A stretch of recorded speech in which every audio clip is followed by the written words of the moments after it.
Okay, we're live.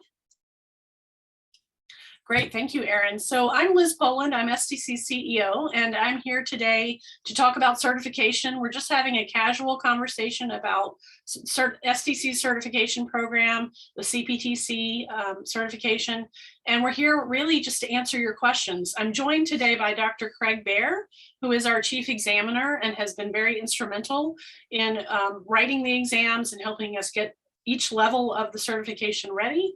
I've also got with me Erin Galilee, who's our director of membership. She does a million things in the office, and she's going to be talking a little bit later about TechCom Week, which we're in the middle of. And I also want to introduce Ben Welk, who's one of our trainers. So thank you for being here, Ben. If you have questions about training, either becoming a trainer and or getting training, there are a couple people here who can talk to that. And I also want to introduce Estelle Hicks, who is our partner with APMG International. APMG International is the company that we put the certification together with. They're in London, and it's late for her, so it's really nice that she was able to join us. And if you have questions about, how to get an exam set or about becoming a trainer, she's here representing APMG. So I'll start by just saying, if there are any questions, burning questions right off the bat that anyone wants to ask, we can certainly start to address them. And I'll welcome everyone else who's in the room to come on camera if you want and to ask those questions, or you're welcome to put them in the chat. We'll do our best to answer them. If there aren't burning questions right off the bat, then I'm going to push it to Craig to talk about the certification a little bit, and also what the difference between certification and other kinds of professional development are. So feel free to either raise your hand or wave at me or just start talking if you have a question. Because I do not have any kind of formal programming for this, so I want it to be casual. Paul, hi, how are you? I'm well, how are you? Good. Well, I'm going to ask the expensive question for me. I'm working on the certification, and I'm doing it self-study. I haven't signed up with anyone yet. I went to purchase the textbook, and I bought a slightly earlier version. I don't know if you can, I think this is version, it's one back from the one they're recommending. How big of a difference is that going to be? Or I guess impediment, how big of an impediment is that? It's the 4th edition. Right, I think Craig can speak to that best. Yeah, so the 4th edition is quite a bit older. I know that when we wrote Foundation, it was based off the 5th edition. Okay. And we updated it so that it would be compatible with both 5th and 6th edition. I probably have a 4th edition floating around somewhere in my office that I haven't looked at in a while. So I can't speak to how relevant the 4th would be to the 5th. I don't remember if there were a lot of changes made to that, but definitely a 5th or a 6th edition would be preferable if you could get a copy of one of those. Yeah. Okay. Yeah, Paul, I've got one of my students in my last cohort had a couple of 5th editions she was selling. I can put you in touch with her. That would be perfect. Thank you so much. I think the biggest challenge is the page numbering. So for example, if you downloaded the study guide to prepare for one of the exams, some of the study guides will have page references in them that correspond to the 5th or the 6th. So that would be probably one of the major, differences. Okay, thank you. And I'll just speak to the textbook in general. I'm having some conversations with the publisher of the textbook to try to make it easier for people to get it. They're aware that they've had some, issues with especially international people being able to get the textbook. And so we're going to work that out and make that a lot easier. I also have some copies in the office, Paul. So if you can't find one through one of Ben's contacts and you need to get it some other way, just let me know, drop me an email. I'll put my email in the chat. I will do so. Thanks so much. Sure. Does anybody else have questions about the certification program? Hi, yes, can I ask a question? Of course, please. Yeah, what is the difference between the foundation exam and the I'm sorry, I'm blanking on the next level up. Is it practitioner? Mm-hmm. Yes. So what's the difference between the two on the test? So Craig, I'm going to let you talk about learning theory, which you're the expert on that. Okay, sure. So the entire certification framework is based on Benjamin Bloom's taxonomy of educational objectives. if you think about, I don't know if you're familiar with that or not, but the foundation level focuses on the first two levels of Bloom's theory, which is knowledge and comprehension. So it's, do you have basic knowledge of terms, concepts, processes, and practices of technical communication, and can you comprehend them in sort of basic situations? At the practitioner level, it moves up to more of an application and analysis-based exam. So you're asked to use what you know about those core concepts, principles, and processes and so forth, and apply them to specific situations or scenarios. So you're making more sort of judgment kinds of calls or assessments of what's appropriate use or inappropriate use of different concepts or processes at the practitioner level. So that's one of the fundamental differences. One of the other differences is at the foundation level, it's shorter objective-based questions where you typically have a multiple choice, a set of 4 things to pick the correct answer. And so you're asked maybe a definition of a concept or an order of a process or an example of a visual design principle. And so you're given 4 simple choices and you're picking from that. When you get to the practitioner level, the questions are written differently. They're more complex, so they might ask you to match something from column A to column B, or they might ask you to determine true or false relationships between different assertions and reasons that are given to assess different kinds of communication situations. So those are really and I guess the third difference that I should mention too is that foundation, even though it doesn't have a specific prerequisite, is sort of designed for the, beginner in the field, someone who might have, 2 or more years of education or training. The practitioner level, the only requirement is that you've passed foundation or you've kept your foundation certification current, but it's recommended at the practitioner level that you have somewhere between 2 and 5 years of either training, education, or work experience. So hopefully that's helpful. Feel free to fill in the gaps, Estelle and Liz. I don't have any gap filling to do. Ben, No, I think you covered. I think you covered it all there. Ben might have something to add. I don't know, but I think you did a very good job, Craig. Yeah, I think the key thing that Craig said about this is you can't skip foundation. And what I have said in terms of the students I've had over the last year, I would say half of them are people changing careers. right. And into technical communication, and by and large they've done well taking the exam. Yeah, and I'll just build off of what Ben said. It's absolutely correct. And another thing that you can do is there is not a waiting period between sitting foundation and practitioners. So you could literally study and take one exam 1 week and turn around and take, foundation 1 week and take practitioner the next. So there's no sort of time gap that you have to wait, other than your own determination of how much study or preparation you'd like to make between sitting both exams. Thanks, that's super helpful. Great. And I will say, Paul mentioned, that there's the option for self-study, but both Craig and Ben and a few other individuals offer courses. So if you feel more comfortable in learning or taking a course to prepare as opposed to self-study, that's also an option. And we have courses all throughout the year. We have 2 courses also coming up at our conference. If you're planning to attend the conference, you can come early and sit a course and even take the exam live on site. So I think, there are lots of ways to prepare. But Ben recently just put out a blog post about his top tips for preparing. So do you want to talk about any of what you might recommend to this crowd? Now I have to remember what was in the blog post I just did this week, right? I can post a link to it too. No, that would be excellent. I mean, it was really along a couple of things, and some of it is based on whether you're taking a class or not, because the one I offer, I do record it and I make it available, for download by the students. And part of it is listening to the material again, but there are study partners are great. I had a group of 4 students get together and prep, and I don't know if the 4th was taking it, but 3 of them took it and passed it. And I thought that was amazing because they connected in the class. But just ask questions. I mean, I think, Craig or I, we're happy to chat with you about the exam, whether you're self-studying or not. I'm sure we both self-studied. I self-studied for sure. And I definitely recognize, I know the pluses and minuses of having someone give you the information, but I also recognize there's a cost to taking a class for it.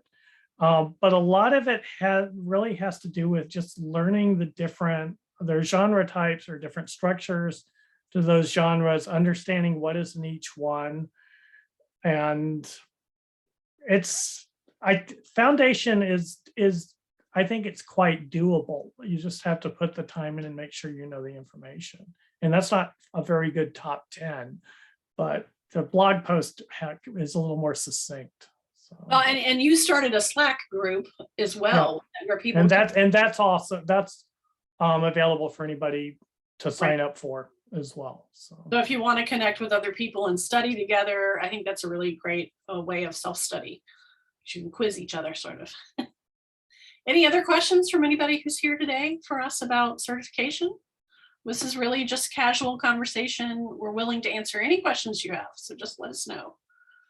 Can I ask this? I'm just wondering, with the people that are here, it'd be really interesting to know if people are part of STC, or whether anyone's just like, if you're considering a career change, or I know not probably everybody wants to admit that at the moment, do they, if they're there, but why are people on here? Is it just because you're interested in technical communication? Is it what you do at the minute, or do you want to enhance what you do? Is anyone willing to share with us?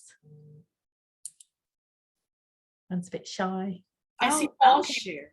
Oh, Sharon will share. Okay, good. Yeah, hello everyone. I am actually still coming into technical writing, and I've done some writing. I've done, I guess, what falls into UX writing. I think one thing I'm looking at with the CPTC is the opportunity to kind of be able to prove like I have a foundation to what it means to be a technical writer, to be able to organize the information architecture that, is within technical writing, because there are a lot of courses available, but I just felt like I needed, I don't know, maybe I'm old school, but I just felt like I needed to be able to prove to someone that I have that body of knowledge, being able to execute and having the talent to work, within groups and teams and on different projects. That's something separate, all those soft skills that come with it. But I was excited to see that it's available, and I hope to sit for it in April for the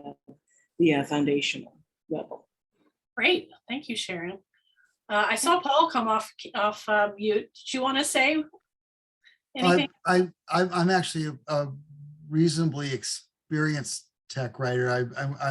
I work with the team at Keithley, and this, I think probably like any tech writer, love to learn. So and thought this would be something I wanted to pursue. That's great. Yeah. And I know I recognize several names, and so I know there are STC members here. Is anyone not an STC member who came to this session and want to know more about either STC or the certification?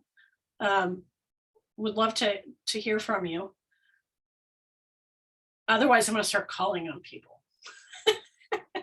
Can I ask another question? Of course. Yes, Rebecca. All right. Can I please ask the nervous test taker question? What happens if I don't pass? Am I banned from STC for life? No. No. Besides the initial shame you're going to feel. No, absolutely not. Yeah. Yeah, no, certification has nothing to do with your STC membership. So you will never be banned from STC. There are several options, depending on who you're taking the course from and the trainer. Some trainers offer a money back guarantee. Some offer a 50% retake.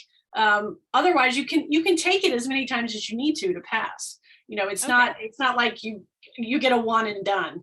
You can, if you don't pass it the first time, I think a lot of people do get that nervous test taking feeling. And some of us haven't been in school in a long time. I'm not going to tell you how old I am, but I haven't taken a test in a long time. So sitting down and doing that would be a little nerve-wracking for me. And maybe just going through some of the practice exams would be helpful so that you get what it feels like, and maybe timing yourself so that you kind of feel like that pressure. Yeah. Craig and Ben, do you have other suggestions for people who maybe haven't done this in a while? So the one thing I would say, and we do cover it, and the one thing is every one of the trainers is going to do this differently, because for all of us, we're either affiliated with an organization or we're doing it independently. For mine, if someone takes my prep class, they are welcome to sit in on the next series because it's virtual and there's no catering costs, honestly, is part of what we would have run into if it was in purpose. Seeing what I'm trying to say.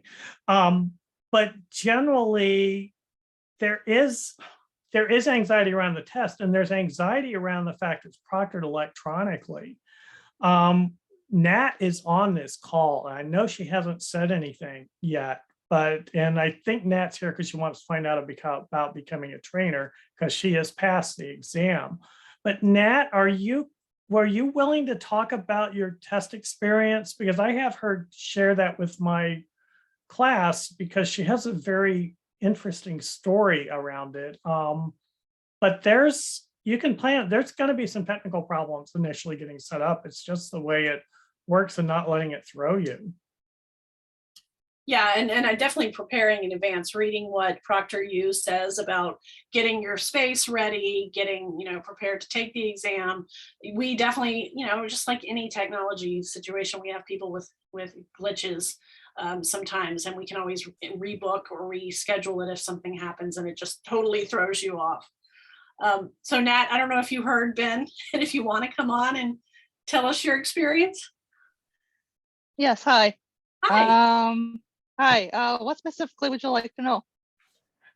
Nat, I think the discussion is more around the anxiety around taking the test, and the test day thing is what I thought would be beneficial for you to share. Your test prep was really, really good as well. So I think both of those things are applicable. So I guess just to reiterate what was said about ProctorU, definitely get that out of the way before test day, because me personally, I was talking online with the support folks there for about 2 hours, getting my camera and microphone to work. And there must have been some kind of setting, or I don't even know what exactly they did, but yeah, we got it to work. So yeah, definitely get that out of the way. So that's one less thing to stress over on test day. As far as test day itself, that just depends on how much time you have. Like I took that day off. I was off that day. So I was able to get one last cram session in, that day. And then I ended up taking the exam like later in the day, like at nighttime, when I knew that nobody would be around to walk in or however, and I would be undisturbed. So definitely factor that into what your living situation is, just to make sure there aren't any issues when you're sitting the exam. Yeah, and make sure you have a chair. They want you seated, no standing desks. I was going to try to take it standing, and I was in my basement, and I was using the dryer as my desk, and I was just going to stand.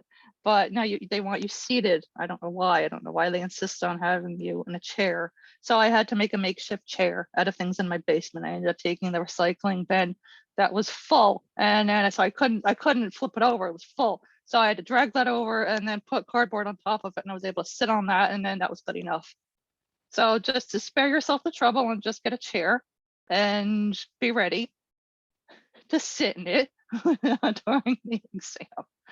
I have a standing desk. I never thought about the fact that I wouldn't be able to do it with a standing desk. Estelle, we'll have to find out why that is. It may have something. Yeah, I'm just sitting here thinking behind the scenes. What a story! That's amazing. Right, and it may have something to do with how they want to watch, because they're trying to prevent cheating, right? So yeah, not the test. So they're trying to watch you take the test to make sure you're not doing anything funny.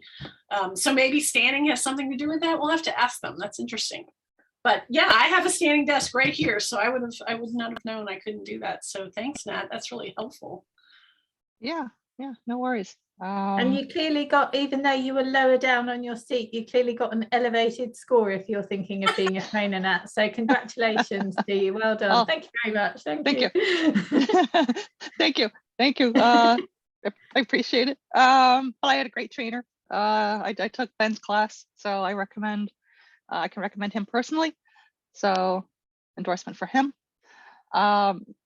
I mean, if there's nothing else that people would like to know about my experience, I also have a question. Sure. Yes, go ahead.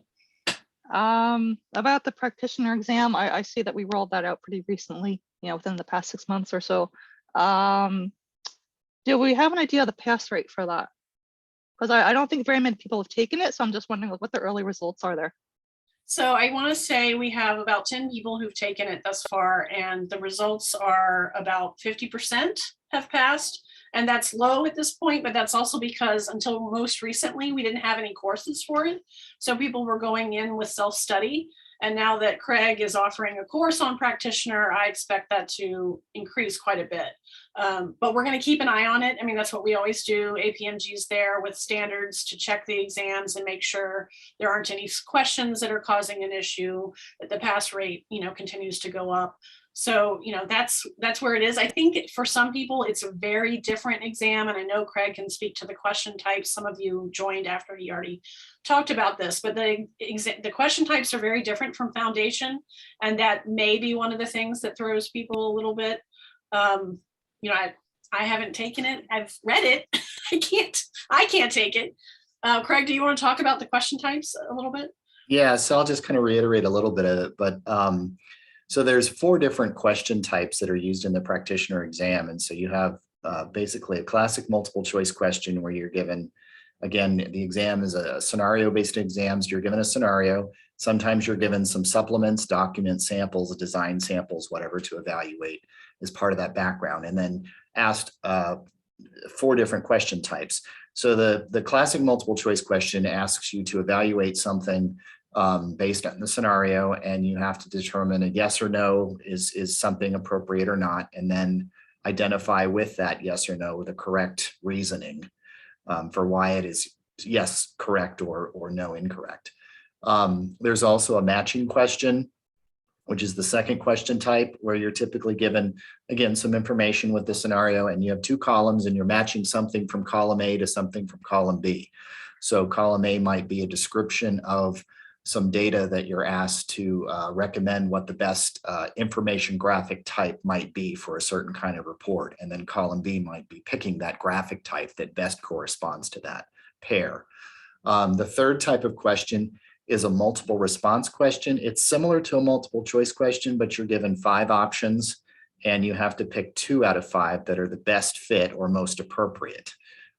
So that one can be a little challenging because it's not just finding 1 correct answer, but it's finding 2.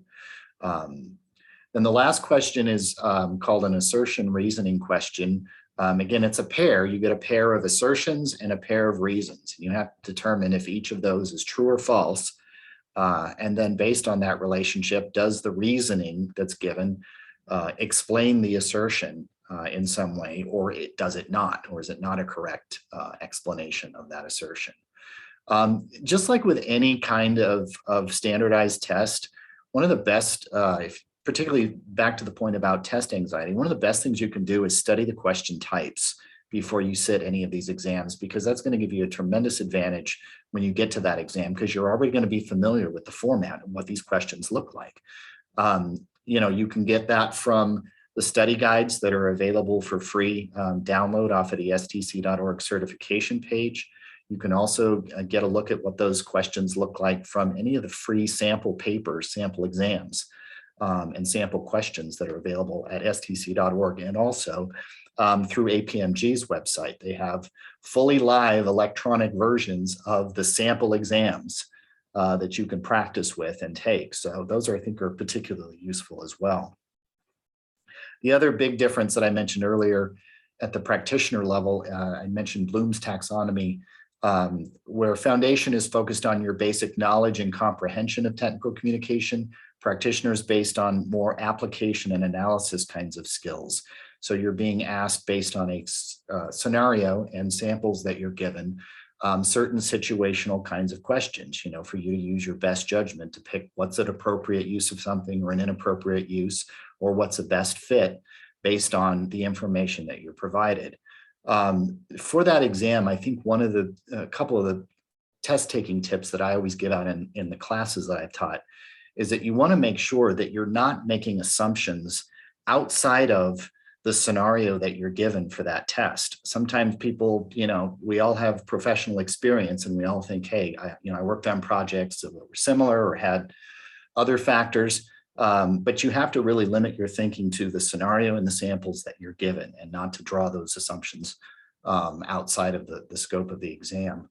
The other thing too is because some of the questions are more analytical or applications based, and you're asked to sort of make judgments of best fits and appropriate fits. It's important to read all of the choices that are given for those questions, because the first one or two may look like they sound like possible, feasible choices. However, a lot of times the questions say, well, which are the best fits based on these conditions? So there may be other things in that list of choices that are better fits based on the conditions and the constraints given. So it's important to not make those snap judgments right away. Thanks, Craig. That's really helpful. And I love hearing you talk about it because you know it so well. So would anyone else who's here today, Amy, Valencia, Rebecca, Karl, looking at all the names, Melinda, want to come on and tell us why you're here and what you're hoping to learn? Or if you're an STC member or not and need to know more about anything that we can answer for you? No? Don't be shy. Yay. Hi, jump on, Liz. How are you? Good. I'm a new STC member. I've only been in the organization for a year. I just graduated with my master's back in May, but I don't work in anything TechCom right now. So I'm in that gray space of I have a degree, but I know I need more foundational knowledge. Okay. And also to say, like Sharon said earlier, I need something to show that I know what I know outside of just having my degree. So yeah, I just wanted to get more information about how the certification works. And I know for me, I feel like I know I need to get maybe a career somewhere, you know, just to jump in and just take the exam. I know probably some people do that without having, you know, foundational knowledge or outside of taking I think they have like some pre-course exam courses to take. So I just wanted to learn more about it. And I do have a question. Someone mentioned that you have to keep your certification active. So what does that entail? Is that more just paying a fee every year or just taking little courses along the way? Yeah, I can speak to that. So we do require CEUs, which are educational units. After you've passed the exam, you have a 2-year period to accrue a certain number for each level of CEUs. And Aaron has posted a link to that in the chat. But there's a bunch of ways to do that. You can get a whole bunch if, for example, you come to our conference, that's worth like 8 CEUs. And I think it's 16 that you have to get in 2 years. So you can take other courses, you can take webinars, you could write an article. There's a whole bunch of things you could do to put together those CEUs to keep your certification valid. And if you're passing foundation and you move straight into, you know, practitioner, your CEU calendar starts over. So some people choose to not bother with the CEUs and they just go on straight into the next exam. So that's why we're really excited we have the practitioner exam for people to move to the next level. You mentioned that you don't have any job yet in the field, and that's not a requirement for foundation. For foundation, you are really just studying the textbook and answering the questions based on that textbook. And I understand how you feel like I would want to have a little more knowledge too, but you don't have to have any to take the foundation level. I would recommend for practitioner, it probably would help because it's a different kind of thinking and learning and understanding. But for foundation, anybody can take it from, you know, any place in their careers. Yeah, thank you, Craig, for Glad you mentioned that, because I was thinking in my head, like, do I need to have a job at least 3 to 5 years before I take this foundation class? Not at all. You know, so, but I'm glad you clarified that for me. Yeah, and actually, you know, having the certification may actually put you ahead of somebody who doesn't. You might be competing for a job, you know, so going ahead and getting it just makes you, you know, a better candidate for a position that may come open that you might want to apply for. We had a knowledge exchange panel and discussion all about job hunting. And Erin can probably put our YouTube channel in the chat, where if you want to go back and watch that, there was some really great advice for people who are either new to TechCom and transitioning in from other fields, or just starting their careers, how to build up your resume, how to get yourself, you know, out there in front of other people. And then at the end of the month, we're doing another session on networking. And Ben, I haven't talked to you about this yet, but I'm going to ask you to be part of that panel on how to build your professional network and how to sort of use your network and actually help you get ahead and find jobs. Because we know a lot of people, yeah, we all have social media accounts and we have ways that we create our LinkedIn accounts and such, but do we actually use it appropriately to help us get ahead? And Ben does a lot of work on introversion, and he knows, you know, it's difficult for people to sometimes in this field put themselves out there. So how do you use your LinkedIn or your social media accounts to help you network, especially in a pandemic, right, where we're not getting together as much face to face? Yeah, I'd add one thing to that very quickly. By and large, STC members are very happy to help people get into the field. So if you have questions, just don't hesitate to ask. It's not a bother. For many of us, I mean, Craig's in higher ed, I'm in higher ed. Investing in students is a huge part of what we do, and being able to help you or other people be successful in the field, that's an important role for us. Yeah, and I'll just say that's really part of STC's mission too, is to provide professional development opportunities to people to help them with their careers. So that's what we're here to do. And if we're not doing something that you'd like to see us do, feel free to reach out to me and let me know, because you know I will definitely consider it. So thank you. Thanks for letting us know where you are in your stage and your heading along in your career. Oh, no problem. And everyone on Slack, and I introduced myself, has been very kind and welcoming and approachable. And you just spoke about networking, getting yourself out there, because at the Michigan chapter, we just had a webinar with Jack, makes his name up, with Jack Molisani. Yeah, that's right. You got it. Right. About the tracking system and how he talked about just making sure just doing more grassroots work as far as networking with people and not just relying on applying for the job all the time. So It's been very helpful, just getting more involved and just connecting with people. Great. Well, I'm so glad you joined, and welcome. And if there's anything we can do, let us know. Thank you. You're welcome. So how about anybody else? Someone else want to come on and share why they're here, or a question they may have? Anybody? I think Janice has just joined, hasn't she, Liz? So she has. Hi, Janice.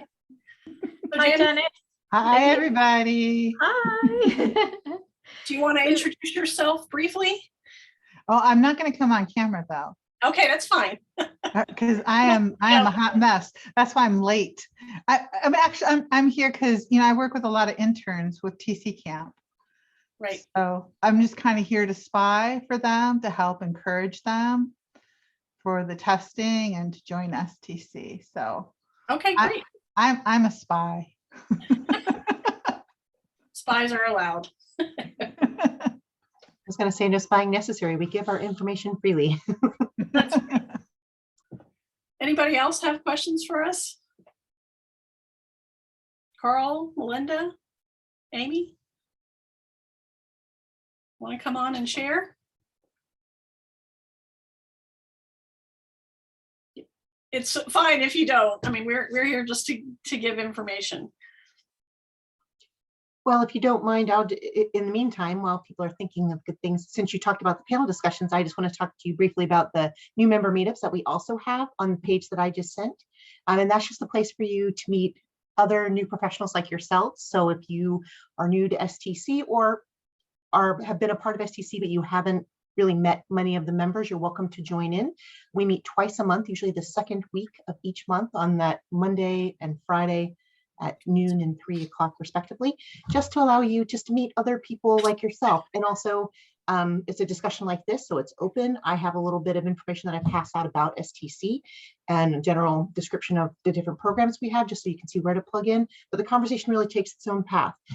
There's also seasoned professionals, other members that love to come. It's been just mentioned, people are warm, and those warm people just come and just want to meet people and help answer questions and give people ideas of where to get plugged in and suggestions. And it's a place to also start your builder network with other seasoned professionals. So, and no question is off the rails. And if we can't answer it there, we'll find answers and send it to you afterwards. So you can also join me for the new member meetups as well. And the panel discussions are great just on those hot topics. And those were developed for people just like yourselves, also people newer to STC who just asking questions about TechCom and different programs and what do I need to know. And so we're building those programs because they came directly from you. So whatever you're wanting to learn about, things like this are generated by you. So and we're happy to help. And this is just a platform for us to get out the information as widely as we can.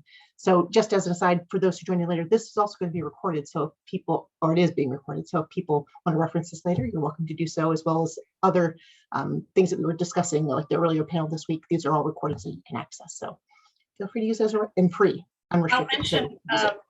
So Erin's talking about this being recorded, but her new member meetups are not recorded.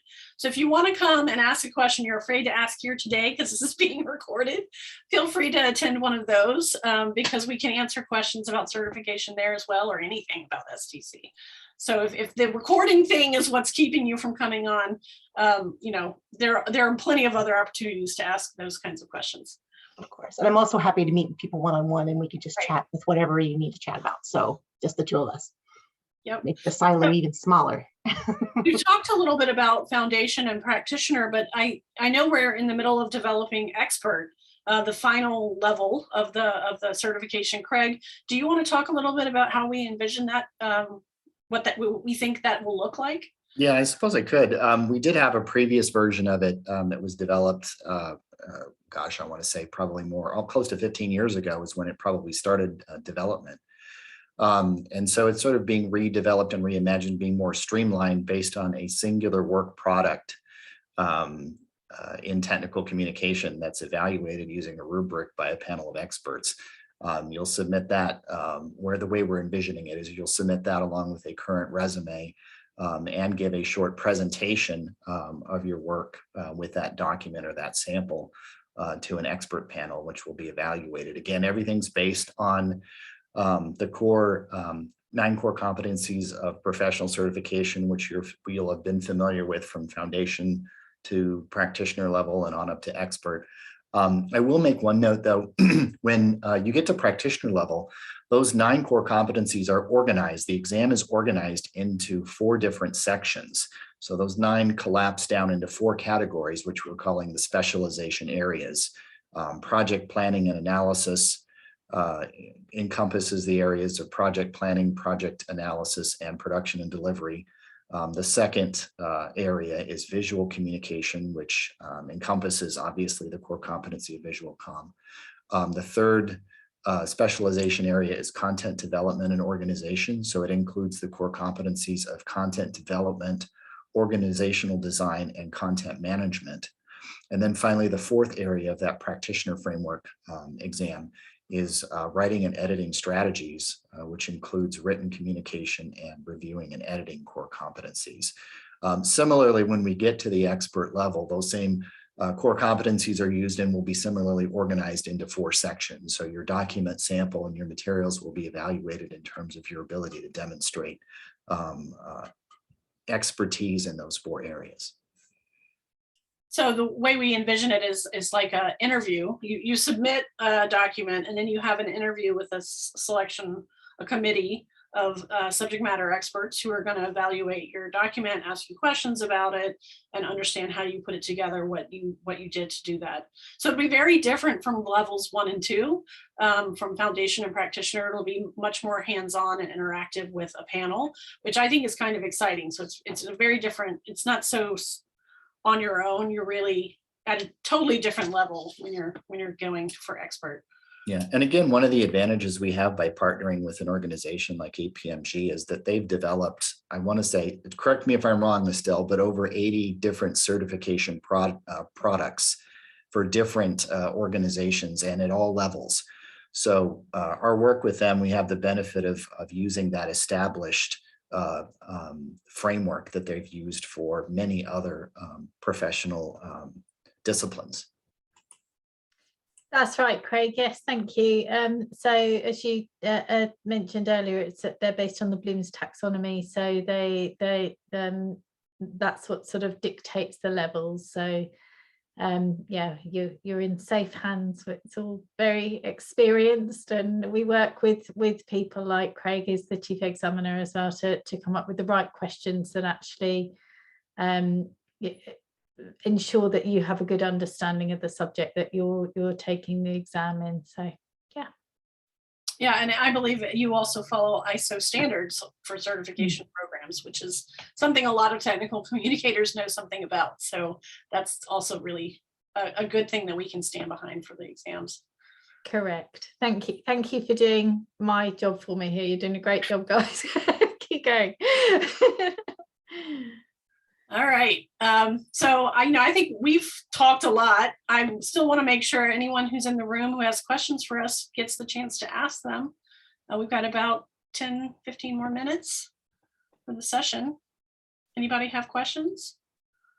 Also, Liz, maybe if people don't have the questions, but if they just have any stories that you want to share, I don't know who's new that joined since we said it, but is everybody?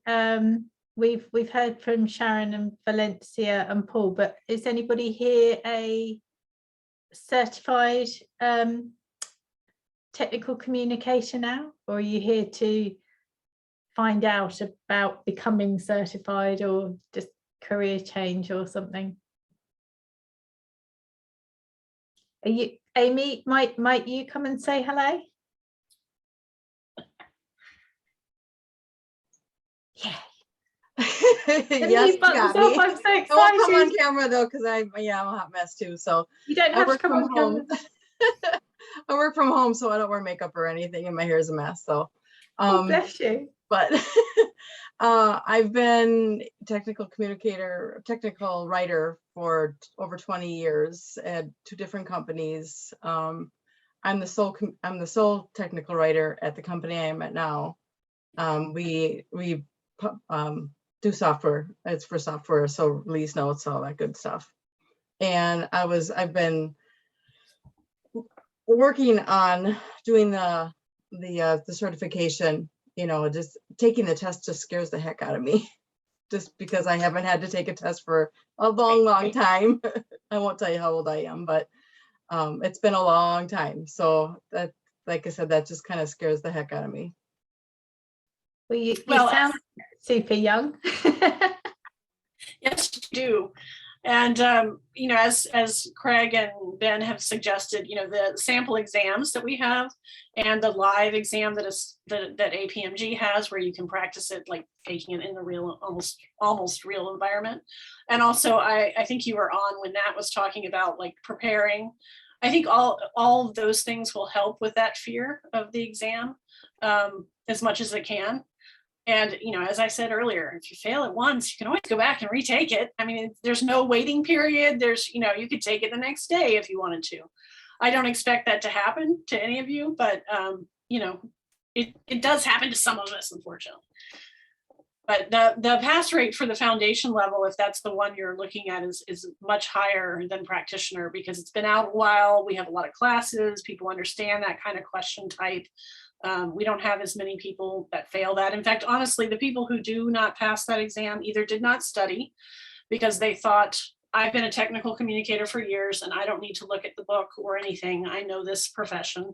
And unfortunately, the way the questions are written, you really do have to read the textbook and study for it. You have to know the terminology that the textbook uses, which may not be the same terminology you use in your office. So I think, you know, that's one of the problems that we've had with people who failed it, is they just didn't prepare properly. But I think if you have a good, healthy, a bit of fear, you're going to prepare, because you're not going to go into something. Yeah, you know, yeah, oh, definitely. Yeah, I have this, I have the 5th edition, so I've started going through it and preparing, and yeah, it just kind of makes me nervous. That's all. And I like that you guys provided some of those different places to go to practice and to take those exams. So that'll be very helpful. Great. And, you know, also think about joining the Slack group, because you can bounce ideas off of other people who have either taught the, you know, Yeah. toward the exam, taken I already the exam. am. I just did Yeah, it. so she's already joined it. Yeah. Excellent. Okay. I'm not in there all the time, so I don't know. Oh, Well, thank you for There's- telling us. Go I was ahead, Craig. going to add that there are a lot of different ways you can prepare for the exam too, right? There's a sample questions. There's the free study guide that I mentioned on stc.org certification page. There's a couple of issues of our Intercom magazine that also have articles on certification, which are available free on those pages for download. One talks more about the history of the program and its development. The other one has 9 bite-sized articles, 2 to 3 pages each, on each of the 9 core competencies. So it's a good sort of overview. Obviously, Ben and I both teach prep courses, so that's another opportunity as well. The textbook. So there are just a lot of different ways and a lot of different resources available for you to pick and choose from. I always tell the students that I've had the classes with that as long as you're preparing using more than one source of information to prepare for the exam, you're probably in good shape. So you don't want to just pick one thing, maybe just the textbook by itself, or just say the Intercom articles by themselves. You want to try to at least, you know, try 2 different study aids to help you prepare for the exam. That's great advice. Yeah. Thank you, Craig. And thank you, Amy, for coming on and talking about it. And thank you, Estelle, for calling on her. thank you. You got me out of my shell. All right. Anyone else? Melinda, you want to come on? No pressure, but we'd love to hear from you. Karl? Melinda, yay! Yeah, hi. I'm a longtime technical writer, software documentation, and my current employer places a lot of value on different certifications, and I thought, gosh, you know, I should do this. This is one of the certifications I should definitely do and look at, and actually it's been on my to-do list for a couple of years now, I'm sorry to say. But yeah, I'm thinking this is the year I'm going to actually start doing it. So great. Well, you know, the past couple of years have been kind of strange for a lot of us, so I'm not surprised other things took precedent. I will say that I'm really glad to hear that your employer is supportive. I meant to say this earlier. We are seeing more and more jobs asking for or recommending that people have CPTC as you know, preferred for a job. And so I do think that kind of uptake from employers is really, really wonderful. And I'm, you know, always thrilled to hear when an employer is investing in their employees through certification. That's excellent to know. yeah, actually, so I work for Viva, and they give every employee 2% of their salary to pay for things like that. So I really don't have an excuse. So.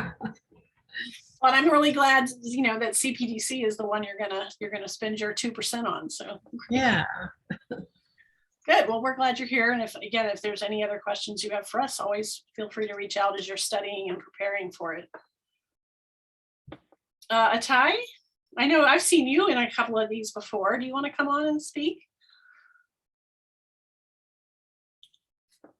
Hi, Liz. How you doing? Good. How are you? I'm not too bad. How about yourself? How about everyone here? I already So at Ty, it's actually not early in the morning for a change. I'm used to seeing you at 3 in the morning your time, right? well, it's actually 1 a.m., so it's not that far. But frankly, I'm living the life of a freelancer, so I get up very late, so I'm going to sleep very late. So your classes weren't that such a problem. I mean, there was a big time difference, and I wasn't really at my best shape, but I could cope with it. But now it's better. Yeah, it's midnight, actually 1 a.m. Well, I think I already told Erin at time. Hi, Erin. Hi, Dan. That basically I'm working in technical writing for about 12 years by now. I've been working mostly for what is considered as defense, space and defense industry.